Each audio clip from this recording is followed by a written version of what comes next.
أعوذ بالله من الشيطان الرجيم. بسم الله الرحمن الرحيم. يا أيها الذين آمنوا اے هاغ کسانو چی ایمان مراوڑے ما لکم سشوی دی تاسو لرا سعذر دے تاسو تا اذا قیل لکم انفروا ہر کلا چی اویلے شی تاسو تا چی وزی تاسو فی سبیل اللہ پلارد اللہ کی د جہاد دپارا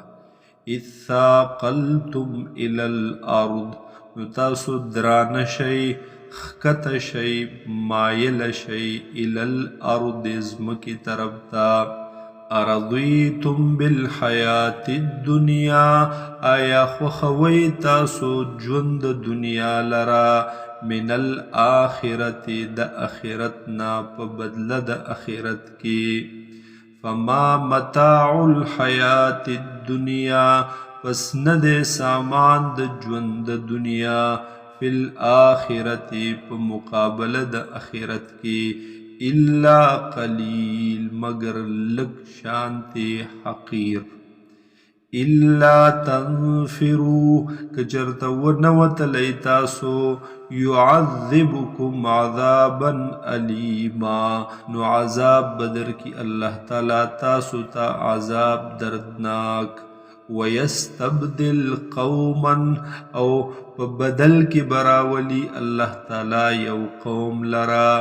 غیرکم چی علاوستاسو نبوی ولا تضروه شیئا او تاسو نشیر سولیس نقصان اللہ تعالی تا شیئا زر برابرهم یا نشیر سولی تاسو نقصان دین دا اللہ تا شیئا معمولی شانتی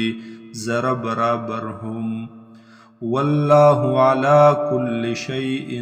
قدیر او دے اللہ تعالی پا ہر سیز باندے قدرت لرن کے الا تنصروه کچرت تاسو امداد نکوی دا نبی علیہ السلام فقد نصره اللہ پس یقینا امداد کڑے دے اللہ تعالی دا نبی علیہ السلام اذ اخرجه ہر کل چی رویستلو دلرا الذین ہاغی کسانو کفرو چی حغی کفر کڑیو ثانی اثنین او دیو دویم داغ دوونا اذ ہما فی الغار ہر کلا چیو دا دوار ملگری پغار کے پغار ثور کے اذ یقول لصاحبه او یاد کہاغ وقت اویل لصاحبه نبی علیہ السلام اغیخپل ملگری تا حضرت ابو بکر صدیق رضی اللہ عنہ تا لا تحزن مخپکے گا مغم جن کے گا ان اللہ معنا بے شک اللہ تعالی دے زمن سرا فانزل اللہ سکینته پس نازل کڑا اللہ تعالی اغی تسلی خپل لرا اغی دل ارامی خپل لرا علیہ پا نبی علیہ السلام یا پا ابو بکر صدیق رضی اللہ عنہ وَأَيَّدَهُ بِجُنُودٍ او مضبوط کڑلو دلرا بجنود پاغ لخکرو سرا لم تروها چننی دلی تاسو حغی لرا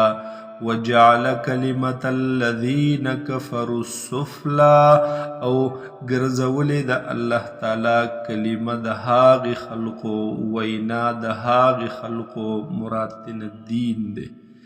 دین دا حاغی کسانو کفرو چی حقی کفر کڑے السفلا خکتا لاندی وکلمت اللہ او کلمہ دا اللہ دین دا اللہ ہی العلیا ہم حق اچت دے واللہ عزیز حکیم او دے اللہ تعالی غالب او حکمت والا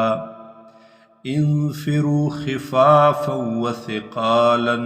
وزئ تاسو د جهاد دپاره خفافا په داسې حال کې چې سپک یی تاسو وثقالا او په داسې حال کې چې درانه یی تاسو وجاهدوا باموالکم وانفسکم او جهاد کوي تاسو په مالونو خپلو سره او په نفسونو خپلو سره فی سبیل الله په لاره د الله کې ذالکم خیر لکم دا جهاد ډیر غوره دی ستاسو دپاره ان کنتم تعلمون که چېرته تاسو پوهیږئ لو کان عرضا قریبا که چېرته وی سامان قریبا نږدې یعنی په اسانه حاصلیدونکی مراد تینا مال غنیمت د غزوه تبوک دی که چېرته وی مال غنیمت د غزوه تبوک په اسانه حاصلیدونکی وسفرا قاصدا او وی سفر قاصدا درمیانا یا مختصر لړ شانتی لتبعوکا نو خامخا به دوی تابعداري کړې وستا اے نبی علیه السلام ولکن بعدت علیهم الشقة لیکن لرې ښکاره شو دوی ته الشقة دغه طرف یعنی سفر دغه تبوک ته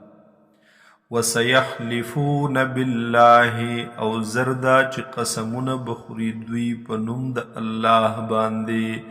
لو استطعنا